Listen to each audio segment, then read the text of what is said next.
Hey guys, welcome back to the channel. This is AJ from the Paladin Journal, and I just wanted to welcome you all guys to a different sort of video today. Today we're going to be back to talking about Warhammer, and specifically the topic that I wanted to cover is Deathwatch. Now this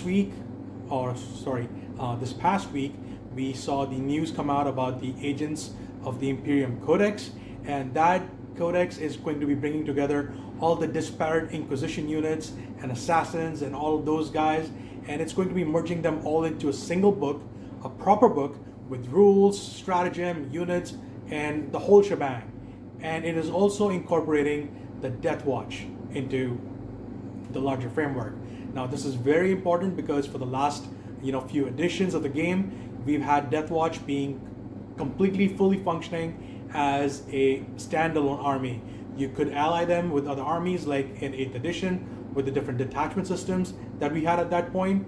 But however, now with 10th edition being the name of the game right now, it's a much different environment because now you cannot really have a mixed army, not really, and you're pretty much locked in doing whatever the faction of your choice is with a detachment rule that applies to all of them rather than cherry picking some stuff here and there with it's some of its own rules or what have you.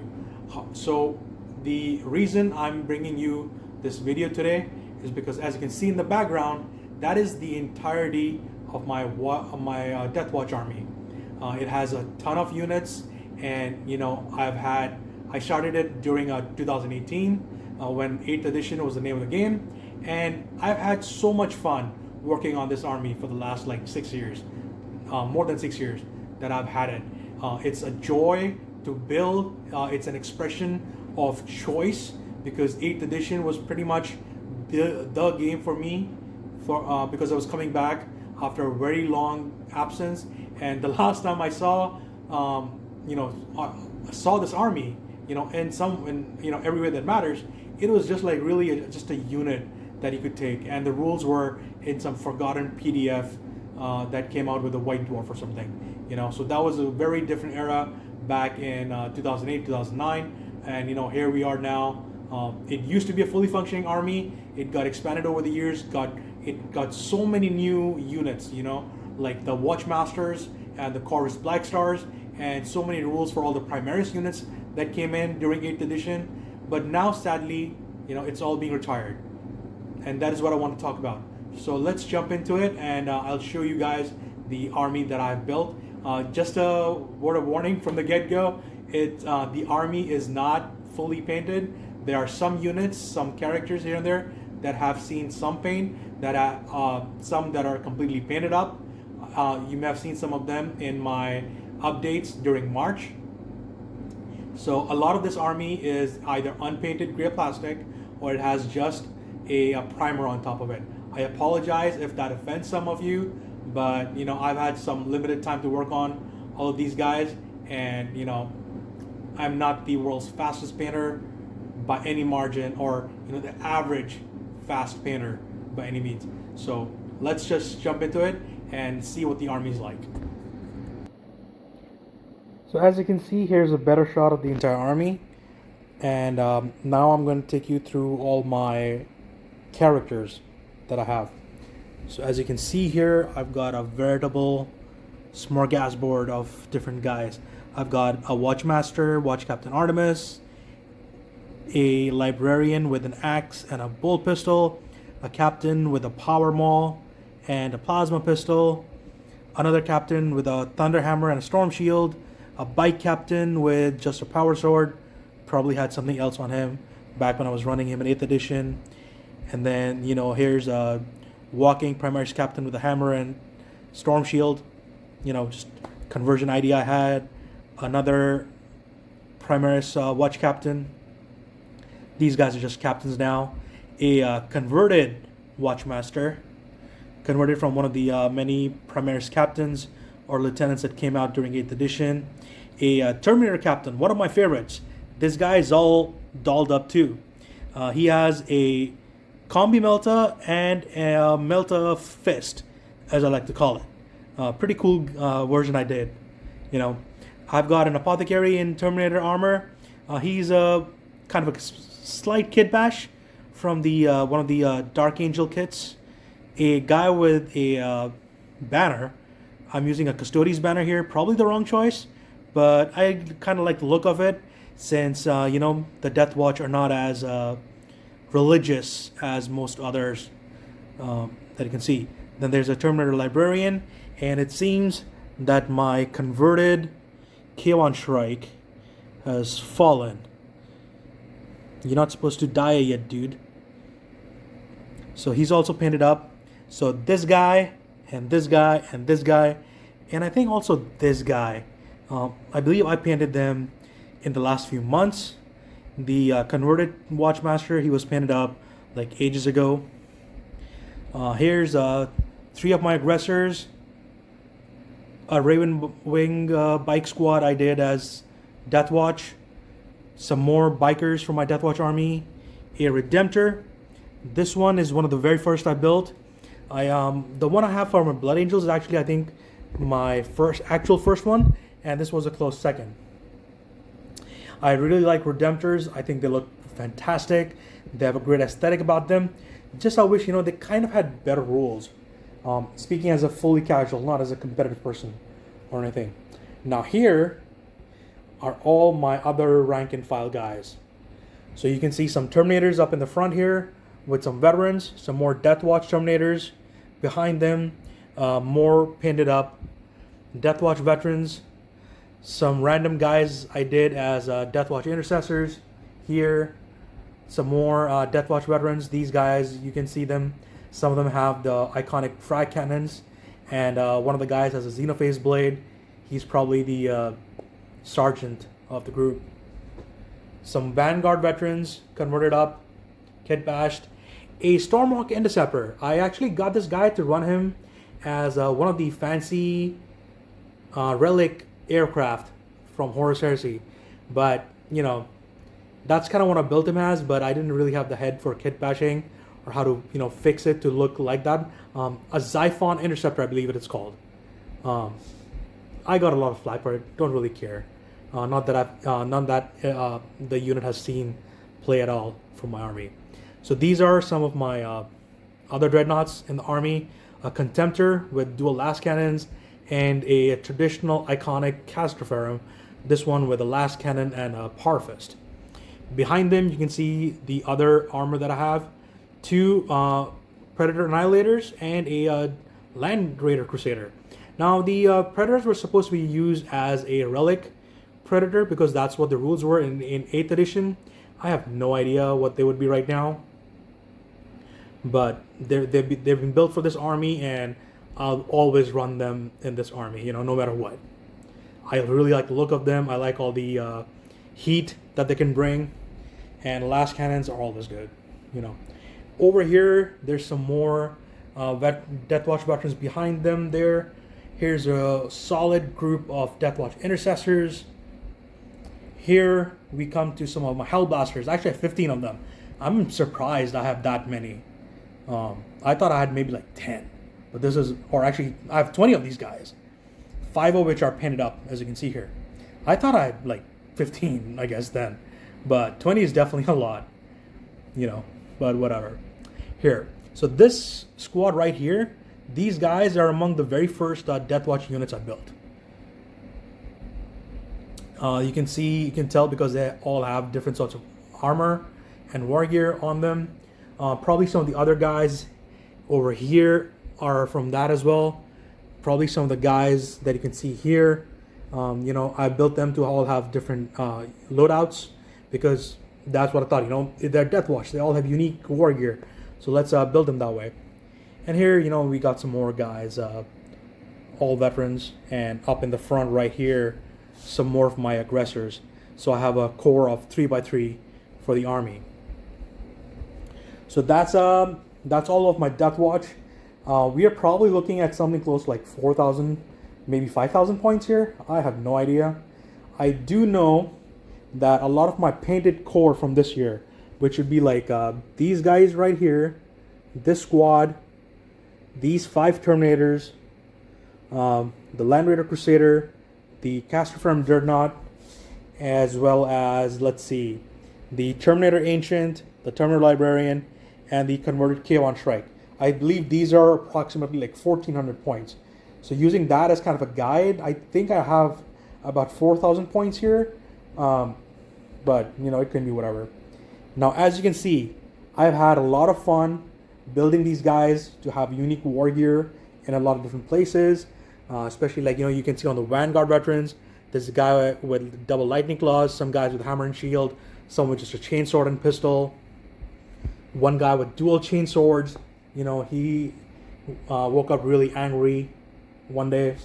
The Terminator Captain with the Combi Melta and the Melta Fist, he's fairly unique in my opinion. And there's so much in this army that I put a lot of heart and soul into. You can't really tell because they're not painted well, but I mean, it's the intent that counts, right? So anyways, now that you've seen the army, you might be wondering, well, why am I talking about the army in such a negative term? And it's not because we've been the poster child of low win rates for this edition for almost a year now. When 10th edition launched, this army was really freaking good apparently, and there's a couple of content creators on YouTube who did win some events with it, but ever since they got nerfed, and it's kind of been a downhill roll for the army. They haven't really functioned well because a lot of their power was taken away from them, and with the whole thing about going to Agents of the Imperium, being folded into another book where they're the only inquisitorial, what's the word? There's a specific word for what the Deathwatch functions as. Oh yes, the Order Militant. So each of the Inquisition orders, the Malleus, the Hereticus, and the Xenos, they all have a different Order Militant for them, right? For themselves, right? The Malleus, they have the Grey Knights. The Hereticus, they have the Sororitas, and the Xenos, or the Xenos, they have the Deathwatch.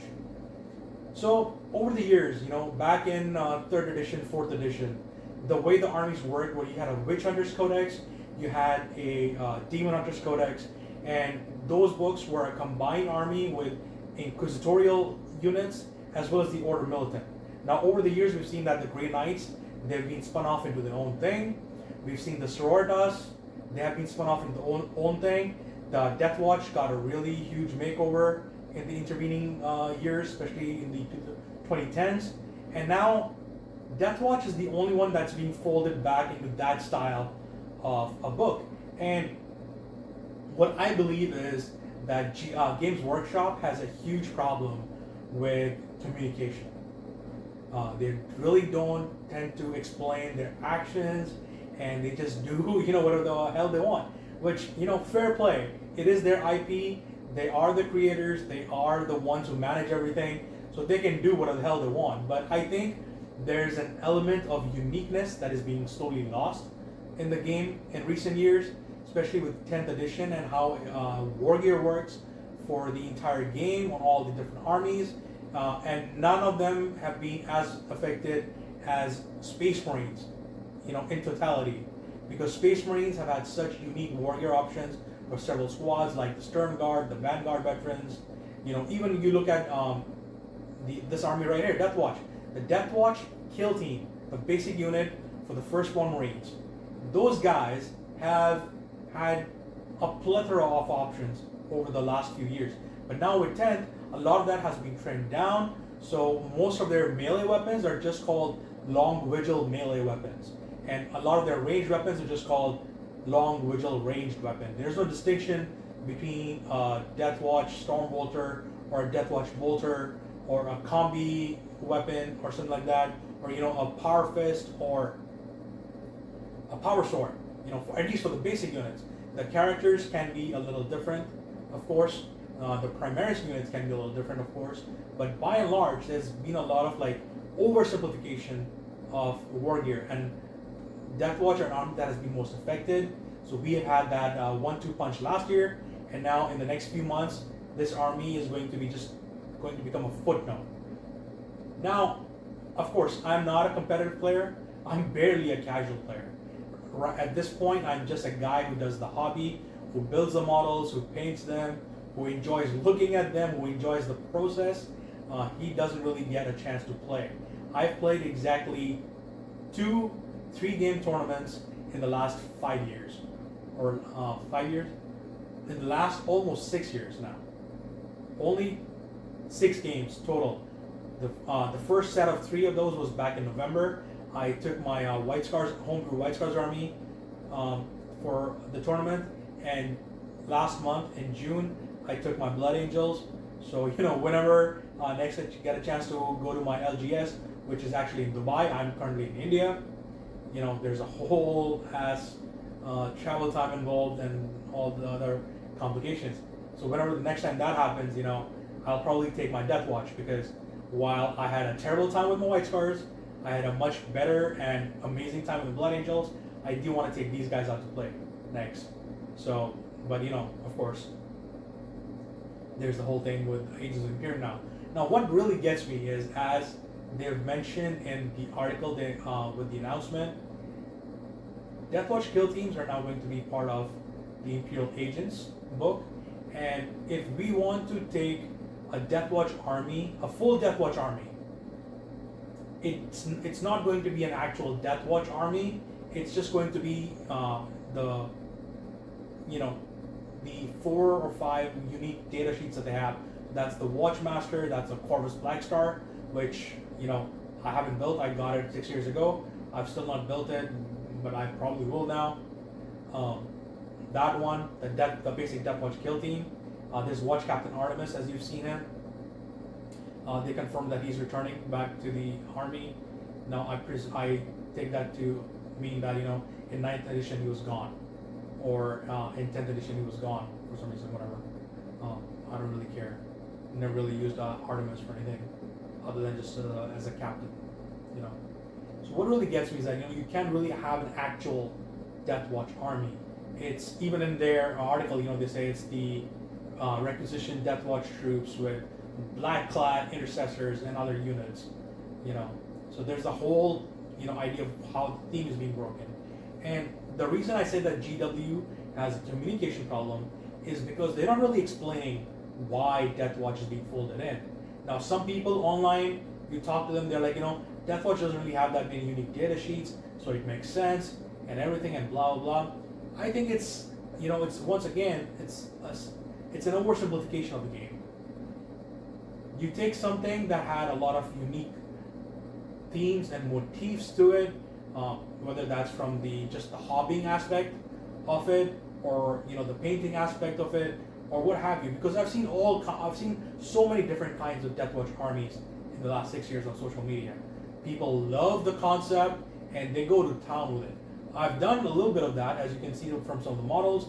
On the bases, I have Xenos heads, like some Gene Stealer heads or Orc heads, or even some guys have Adeptus Mechanicus heads, which I just had canon as they came across a Xenos culture that was very mechanical and computer oriented or something, and that's what the heads are meant to represent.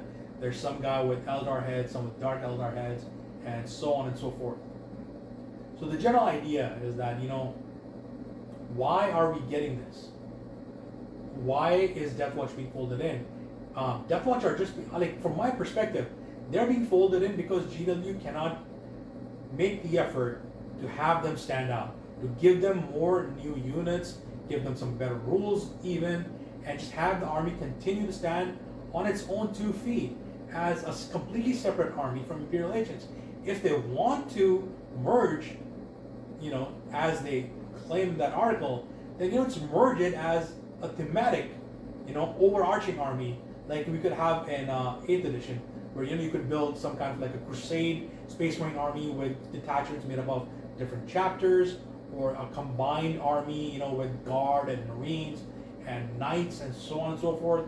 You can bring that aspect back to the game, but just folding Deathwatch into a different book when Sororitas are not getting that treatment, or when Grey Knights are not getting that treatment just because they have more data sheets, I think it's a very lazy explanation. And at some point I do feel like I am being disserviced as a hobbyist, as someone who has built a large army, has clearly taken the time and effort to do some really cool stuff with it. From my perspective, at least, you may disagree. That's fine, but I just think that I feel as a lesser hobbyist because of GW's decision here, and it's not a feeling that I can let go of easily because it just really sucks. Like when I came into 8th edition, with this army, the basic Deathwatch kill team you could build was, so you have 5 of the basic first one guys, and then for the next 5 to round out the full squad, you could take it in any combination of just 5 more foot slogging guys, or you could take like 5 Terminators, you could take 5 bikes even, you could take 5 Vanguard veterans, or 5 jump pack dudes, or you could even mix and match with it. So you could have a 5-man squad that had 4 guys on foot with a biker, and then 3 Terminators with 2 jump pack dudes. It really doesn't make sense why you would do that, but you could do that. That wasn't like added complexity. That was kind of just the way the army was meant to work. And now, with the stuff that they show on the website now in that article, and not going into any detail, not giving us the construction rules for the Deathwatch kill team now, it just feels like they're just taking all that away. I had so much fun including a squad of 5 bikes in the Deathwatch kill team in 8th edition, because at the end you can combat squad the unit. So you got your 5 infantry guys. Maybe there's a heavy weapon in there like a missile launcher or a Deathwatch frag cannon in there, and then the other part of the squad is just 5 bikes. And because of the way the rules work, those bikes could just go into terrain like infantry. They could go up floors like infantry, which was like, that was a really cool thing the army had. Now you don't have that anymore. And the Primaris kill teams even, they've just been so neutered because the same thing applied to them back then and now. Before you could have you had the base as 5 intercessors, and then you can mix and match with more intercessors, some hellbasters, some aggressors in there. I think maybe some inceptors as well. But now everything's spun off. So you have your 5 guys in the basic Tacticus armor, and they have their kill teams. So you have the 5 intercessors base, and then you can add in some hellbasters for them in a defined number. Not 5 hellbasters, it's only like 3 hellbasters or something. And then some like Desolation Marines were part of that or something. And then the Gravis guys got spun off into their own kill team. So it was like 5 aggressors base, I think, or 5 aggressors base, then with some eradicators, some inceptors, and so on and so forth. And the full boss guys, they all got spun off into their own kill team, which is like, okay, fine, but you're limiting the kind of army I want to build in that respect. So Deathwatch as an army, we've taken so many body blows in 10th edition, and now it's just even more of the same. And what I want to know is, why are they being folded back? Why isn't Deathwatch getting anything new? Because the only new unit that's coming in the Imperial Agents Codex, whenever that one drops, is just a resculpt of an old model, Inquisitor Torquemada Cotias. And my feelings on that model aside, I think it's a terrible model, mostly because of the way his head looks and his armor, because his armor looks way too oversized for him, and he's wearing a diaper, and it's the ugliest sort of diaper model that I've ever seen, even more than the Nemesis Dread Knights, or for the Grey Knights. And so it's like, there's nothing in the army, they're getting nothing new, maybe some rule fixes here and there, but I don't expect it to become a good army at any point. They've been languishing at the bottom of the win rates for a year now, since they got nerfed in a data slate last year, soon after the edition came out, after the first few weeks. And for once, I would like GW to respect the hobbyist, because what they're doing feels like it's some kind of a way to satisfy the competitive gamers, or sorry, not competitive gamers, the competitive gamers, the tournament goers. It's some kind of way to ameliorate their decision making, or because like from a hobby perspective, it doesn't make sense to me. Their limiting options is never good in Warhammer, and we have seen over the most recent years, more and more options are being taken away from everybody.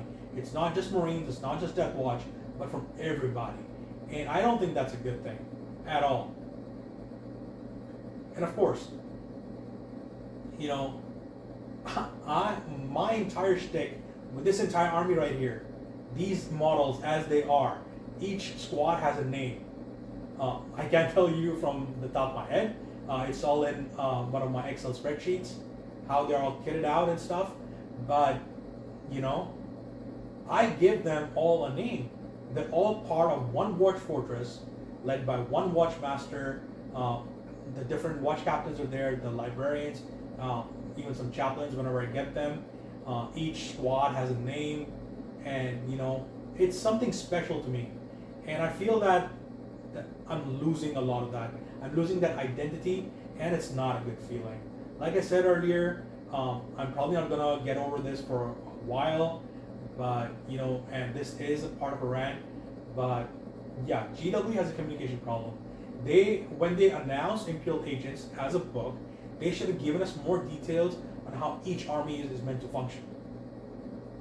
Like if someone like me who has a pure Deathwatch army, pure Deathwatch, no Inquisition at all, just Space Marines, pure Space Marine Deathwatch army, how am I supposed to build this army in the new edition? Like, because all they say is that you can only have, the unique data sheets and then black clad intercessors or whatever the hell it is.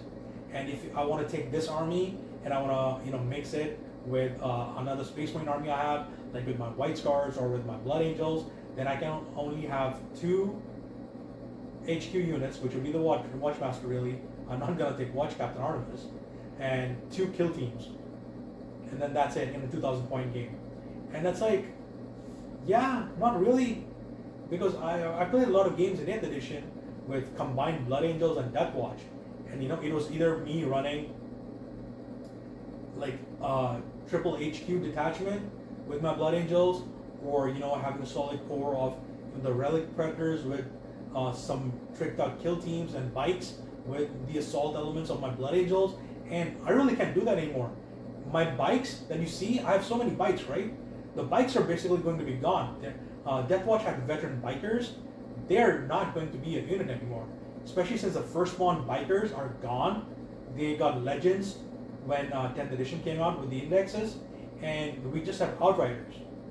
And I doubt they're going to give us veteran outriders, because then that's going to be another unique data sheet for Deathwatch, and there's no mention of that or anything. So again, lack of communication, GW. Give us the knowledge in a proper context, and don't perpetuate this idea or this philosophy that you have to give people bad news, and just let that bad news percolate in the conscious, and just like a month after we'll give them some more info. That doesn't work.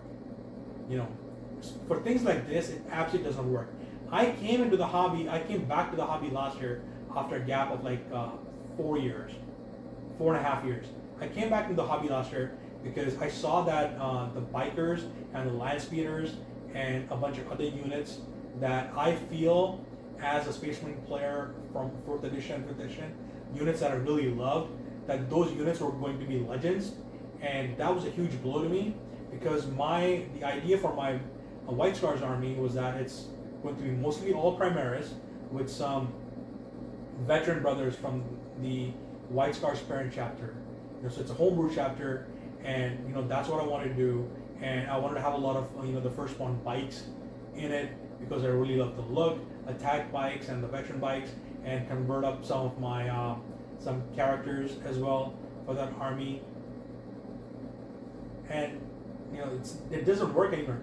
Like, I can do that from a hobby perspective, but I couldn't really take that army to a game at my LGS if I wanted to take part in a tournament. And that's a whole other separate discussion, mostly because our tournaments they follow the competitive guidelines, and that means no legends units, which for a place as cut off from the rest of the competitive scene or the rest of the tournament scene, even as we are in Dubai, I really don't think that should matter. But that's a decision made by the TO, so what he says goes. But anyway, so that's me, and I was really hoping that the rumors about Deathwatch being folded into an agent's book would be false, but that is not the case. The rumors were pretty much on point, and it's just a really sad moment for me. And I'm really not sure what to think about it, more than what I've already said. There's a lot of negativity permeating my brain right now, and this could be a lot longer of a rant video, but I think I've said enough that is relevant, and that's just it. They could have given us a really good combat patrol box for this army. They could have really go all out on giving us a new watch captain, maybe giving us a new kind of a watch master, even maybe some really cool snazzy kill team rules, maybe another flyer, or maybe, or if not even a flyer, maybe some kind of a tank, a unique Deathwatch tank, because or even war gear. I'll take war gear. Like the whole idea, one of the main ideas with Deathwatch is they repurpose Xenos technology when it suits them. So that sergeant I showed you with the Xenophase blade, that Xenophase blade, the lore behind it is that it's based off on the Necron energy weapons, and that's what we use. They could have done more with that idea. Give us more war gear that is repurposed Xenos stuff that works with the Imperial technology. Something from the Eldar could have been really great. Something from the Dark Eldar. Something from the Wotan. Definitely not Oryx, because Oryx, they're not really all there in the head. Tyranids, you can't really take something from the Tyranids unless it's some kind of like a bioacid thing, which fair play. That could have been something really amazing to see. I'm not gonna lie. One of the special issue ammunition that Deathwatch used to get, it kind of worked like that, and that was pretty damn cool. So again, we've just had stuff taken from us in the last year with 10th edition launching, and it doesn't look like that train is stopping. So anyways, that's all me with the video right now. I hope I could convince some of you guys to appreciate a different perspective on why Deathwatch being folded in is a bad choice for GW, and especially since this army is not getting anything else in 10th edition, or even it's not going to get anything in 11th or 12th even, I don't think. We are just being folded in. A lot of our diversity, a lot of our variety is just being taken away from us, and we're just going to become a generic army. Maybe with some rules adjustments, some points adjustments, a Deathwatch detachment in an army could be good. I'm not holding out hope for that. Just given how they've treated some other unique detachments in various armies in the last year, like the White Scar detachment in Codex Space Marines, the Stormlance detachment. It lets you advance and charge, which is a good rule to have, but a lot of the relics that they can use, or the enhancements that the HQs in that detachment can use, are limited to mounted units, and right now there's only one mounted unit that is an official part of the Codex, and that's a chaplain on a bike. We don't have a captain on a bike, we don't have a librarian on a bike, or lieutenant on a bike, or anything. So again, they just keep taking away our options. Why did we lose a captain on a bike in 10th edition? I have no idea. Why the White Scars were introduced so full on in the middle of 8th edition with their own supplement, with Corsara Khan being redone, and him not being on his own bike that he has had in the lore since always. Moondraken. I won't understand. So whatsoever. So anyways, that's all me for the video, guys. Thanks for sticking around for this whole watch time. Please make sure to follow me on all the social media and stuff. All the descriptions and all the links will be in the episode details down below. And see you soon for another video. Hopefully something positive. Although, you know, just today we got another body blow for Blood Angels, and boy, do I have some thoughts on that. So anyways, that's all for me. That's all for me, guys. Signing out. Cheers. Bye.